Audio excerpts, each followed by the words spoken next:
Bismillahirrahmanirrahim. Assalamualaikum warahmatullahi wabarakatuh. Selamat pagi. Ini diputarnya pagi atau siang atau sore begitu teman-teman ya, karena kondisinya seperti ini. Akhirnya memang untuk belajar juga kita perlu mengkondisikan. Akhirnya saya tag video terlebih dahulu untuk kemudian nanti teman-teman simak. Siang atau sore atau pagi teman-teman, semoga di pagi hari ini, di hari ini teman-teman semua tetap semangat. Perkenalkan, saya Sarah Nurul Fatimah atau biasa dikenal dengan Sarah Fatimah begitu ya. Hari ini kita akan sama-sama sharing, sedikit berbagi. Jadi saya diminta oleh teman-teman panitia untuk berbagi berkaitan dengan kewirausahaan. Wah, saya bingung apa yang harus saya bagikan begitu ya. Kalau secara teori mungkin banyak yang lebih hebat saya yakin, tapi saya akan berbagi di sini terkait dengan pengalaman saya dalam memulai bisnis, di dalam memulai wirausaha begitu ya. Kita akan mulai dari slide yang pertama teman-teman. Untuk mengetahui tentang saya, insya Allah nanti juga ada CV ya yang akan diperlihatkan oleh panitia. Nah teman-teman, di era seperti ini nampaknya sudah menjadi suatu hal yang lumrah begitu ya, atau bahkan sedang menjadi tren begitu, dimana orang mulai membuka usahanya sendiri, mulai belajar wirausaha. Padahal sebetulnya memang inilah yang kemudian harus kita lakukan. Kenapa? Kalau dalam Islam, untuk teman-teman yang muslim, kita semua sama-sama mengetahui bahwa Allah menjanjikan 9 dari 10 pintu rezeki ini adanya di perniagaan. Ini adanya di dalam bisnis begitu ya. Ini adanya di dalam wirausaha. Jadi kalau 9 berbanding 1, kenapa kita harus berlomba-lomba, berebut-rebut untuk memilih satu pintu rezeki? Begitu, mungkin kalau satu pintu rezeki ini lewat kita melamar kerja ke orang lain atau menjadi PNS dan lain sebagainya, bukan tidak boleh, itu sah-sah saja. Tapi kalau kita lihat dari 9 pintu rezeki ini begitu luas begitu, kenapa kita tidak memilih untuk mengambil 9 pintu rezeki untuk kita menjemput rezeki kita yang bisa diawali tentu ketika kita berkuliah. Karena ini ya, kenapa sih kita harus mulai berbisnis begitu? Karena 9 dari 10 pintu rezeki ini adanya di dalam perniagaan teman-teman. Kemudian kita masuk dulu pada sejarah. Jadi bisnis yang mulai saya bangun ini adalah bisnis kemapan. Kemapan ini adalah bisnis di bidang bunga kering, bahan dekorasi, hand bouquet, dan lain sebagainya begitu ya. Yang mulai saya rintis ketika saya tengah berkuliah di semester 5 teman-teman. Tapi sebetulnya kemapan ini perjalanannya sudah cukup panjang. Jadi saya meneruskan sejarah bisnis dari orang tua begitu ya, dimana kurang lebih ini tahun 1999 teman-teman. Kemapan ini dulu namanya belum Kemapan, tapi menjadi supplier bahan kerajinan begitu dan bunga kering, toko kerajinan di kota Bandung. Berarti sudah belasan tahun, puluhan tahun bahkan ya, 22 tahun lebih begitu. Semua tentang proses dari 1999. Pada tahun 2018 saya yang saat itu sedang berkuliah kemudian berpikir, kenapa ya orang bisa ketika berkuliah sudah bisa menghasilkan uang sendiri begitu. Kenapa orang sudah bisa membiayai hidupnya sendiri, sedangkan pada saat itu kenapa kita tidak bisa? Oh, bukan kita tidak bisa, tapi karena kita belum memulai teman-teman. Akhirnya saya mulai berpikir panjang di tahun 2018, berpikir usaha apa ya gitu yang kemudian harus saya jalani. Oh ya, sudah ada peluangnya. Orang tua sudah memiliki bisnis di bidang tadi ya, bahan kerajinan, tapi memang belum terlalu besar. Akhirnya cobalah di situ saya memulai untuk terjun dan membuka store online, karena pada saat itu masih offline dan hanya menjadi supplier. Kemudian membuka store juga di Baltos pada tahun 2018. Diawali atau didasari karena apa? Didasari karena memiliki cita-cita begitu ya, didasari karena kok orang bisa sih, kok kita nggak bisa sih gitu. Di tahun 2018 semuanya tentang proses teman-teman, sehingga di tahun ini begitu ya, 2022. Harapannya tentu inginnya semakin berkembang dan ingin menjadi jalan kebaikan bagi banyak orang. Jadi di dalam bisnis itu yang kita cari semata-mata bukan keuntungan, teman-teman, karena kalau keuntungan tidak akan pernah puas rasanya kita ya. Tapi yang perlu kita niatkan di awal, bagaimana agar bisnis kita ini mampu membantu banyak orang begitu, mampu membuka lapangan pekerjaan bagi banyak orang, mampu memberikan manfaat yang luar biasa pada banyak orang, mampu menolong banyak orang. Ini yang perlu kita tanamkan mindset di dalam diri kita ketika kita akan memulai bisnis kita, sehingga kita akan terus bersemangat untuk mengembangkan bisnis kita begitu. Lanjut ke slide selanjutnya. Nah, saya bingung kemapan itu apa sih? Saya perkenalkan terlebih dahulu ya. Yang mudah-mudahan ini juga menjadi referensi untuk teman-teman nanti ketika memulai berbisnis. Kita bisa mulai dari apapun loh gitu. Dan kemapan ini saya cetuskan namanya dulu itu adalah kepepet masa depan. Kenapa kepepet masa depan? Karena dulu memang kepepet ya. Iya, orang lain enak ya ketika kuliah udah bisa menghasilkan dan lain sebagainya. Saya kok belum bisa gitu. Akhirnya udahlah, apa namanya ya gitu, kemapan, kepepet masa depan. Tapi semakin sini akhirnya saya menyadari bahwa nama itu adalah doa. Saya ubah singkatannya, panjangannya menjadi keberkahan masa depan. Semoga bisnisnya ini menjadi bisnis yang berkah. Berkah di sini bagaimana? Berkah di sini adalah mampu menjadi jalan kebaikan bagi banyak orang, mampu menjadi jalan manfaat untuk banyak orang. Karena kan itulah arti dari hidup yang sesungguhnya ya. Percuma teman-teman sekarang kita capek bisnis ini itu begitu, tenaga kita habis, tahu-tahu mati. Untuk apa uang yang sudah kita kumpulkan? Tapi ketika bisnis kita ini kita jadikan sebagai jalan untuk kemudian kita beribadah, untuk kemudian kita mengumpulkan bekal, menolong banyak orang, ya insya Allah mudah-mudahan lelah yang kita rasakan ketika membangun bisnis kita ini tidak akan sia-sia begitu. Jadi sambil mengumpulkan bekal ya istilahnya, karena kan kita memang hidup tidak akan lama teman-teman. Terus di visi dan misi kemapan ini apa? Saya menjelaskan tentang kewirausahaan ini lebih pada pengalaman pribadi ya teman-teman, yang mudah-mudahan bisa menjadi cerminan juga untuk teman-teman semua. Visinya dari bisnis yang saya bangun, saya kembangkan lebih tepatnya di tahun 2018 ini adalah tumbuh untuk berbagi. Jadi kita semakin bertumbuh, kita mampu semakin berbagi kepada banyak orang. Ini adalah salah satu cara untuk kita bisa bermanfaat. Jadi setiap bulannya beberapa persen dari penghasilan ini kita berikan kepada haknya begitu teman-teman ya. Kemudian berkaitan dengan segmen pasar kemapan. Jadi dalam bisnis teman-teman semua, kita perlu tahu siapa sih segmen pasar kita begitu, agar kemudian kita mampu membuat produk yang pas untuk segmen pasar kita. Qadarullah pada saat itu saya tengah berkuliah.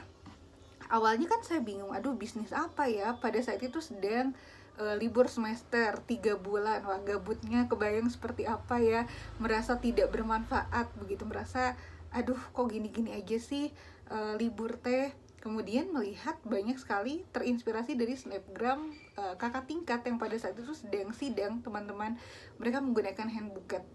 Kemudian saya berpikir, wah ya udahlah hand buket aja begitu ya, kan memang bahan-bahannya juga sudah tersedia begitu dari produk yang memang selama ini orang tua saya menjadi supplier ke toko-toko lainnya. Akhirnya ya sudahlah, di situ mulai membuat hand buket begitu ya.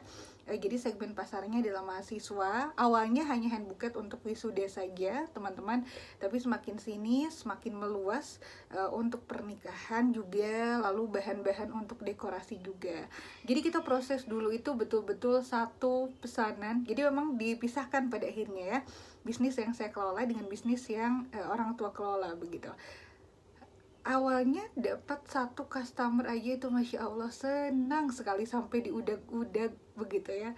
Makin sini alhamdulillah kita mulai membangun kepercayaan dari mulut ke mulut begitu ya. Ya alhamdulillah sekarang sudah banyak sekali begitu. Pasar dari Kemapan ini dulu kalau ada wisudaan, dulu kan masih ada wisudanya di Sabuga, kita kejar-kejar sampai kita jualan langsung di sana gitu. Sekarang buru-buru untuk itu tidak kekejar karena kita memang harus memenuhi pesanan-pesanan secara online. Jadi semuanya memang tidak ada yang instan, semuanya adalah proses, dan yang perlu kita nikmati adalah proses itu teman-teman. Jadi nikmatilah proses, oke? Kemudian, nah ini bisa dilihat nih, mahasiswa, segmen pasarnya orang yang akan menikah, begitu kemudian pelaku usaha, apalagi sekarang ini kan memang lebih boomingnya dengan bisnis online ya. Jadi semua yang diutamakan adalah gambar, bagaimana kualitas gambarnya harus bagus, teman-teman. Jadi pelaku usaha di sini kan biasanya untuk foto produk, mereka membutuhkan bunga kering. Dan ini juga menjadi salah satu segmen pasar kita. Jadi segmen pasarnya ada mahasiswa, orang yang akan menikah, dan juga pelaku usaha serta anak sekolah, karena kami juga menyediakan bahan-bahan kerajinan untuk prakarya. Nah, selanjutnya saya akan menyampaikan terkait dengan proses. Semuanya adalah proses, tidak ada yang instan. Itu yang kemudian saya sampaikan lagi pada teman-teman. Saya di sini merekap yang tahun 2020 saja teman-teman ya, mohon maaf. Jadi bisa teman-teman lihat di PowerPoint ini bahwa grafik dari omset juga ini tidak tiba-tiba langsung besar, begitu tidak tiba-tiba langsung tinggi. Ini untuk yang online saja yang kemudian saya kembangkan bersama dengan teman saya, tanpa store yang di Baltos begitu. Ini hanya secara online.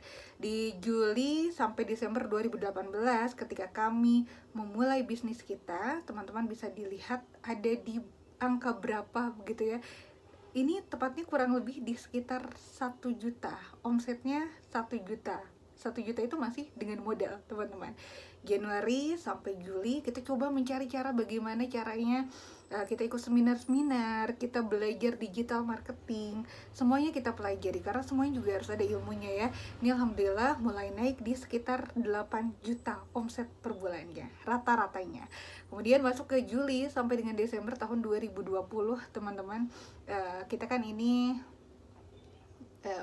belajar tentang proses ya. 2019 mohon maaf, yang warna hijau 2019 ini omset masuk di 20 juta per bulannya, rata-ratanya segitu. Kemudian Januari sampai Juli 2020 sambil saya dan teman saya ini kemudian mengupgrade diri, belajar memaksimalkan begitu ya, bagaimana penggunaan dari digital marketing. Yang saya gunakan adalah Shopee, Instagram, dan WhatsApp bisnis, hanya pada 3 itu untuk yang online.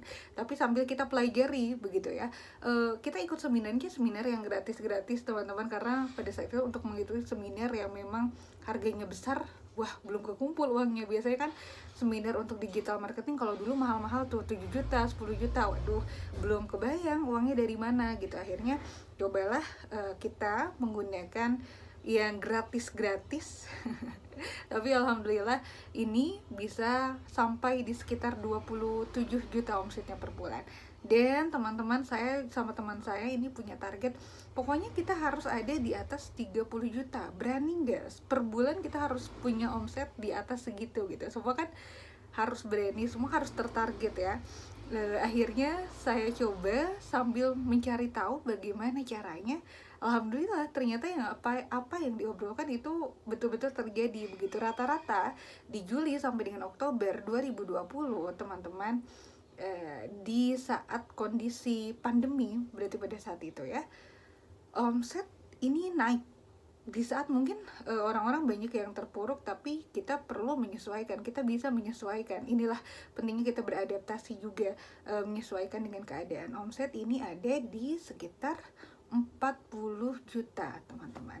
Tapi semua ini kalau sekarang teman-teman lihat mungkin wah besar sekali ya. Iya, tapi semuanya tentang proses. Tidak ada yang bisa langsung instan. Kitanya harus sabar, dan yang paling penting adalah kitanya harus memulai. Karena kalau tidak dimulai, akan dimulai kapan lagi teman-teman. Jadi kuncinya adalah memulai dan menikmati proses ya.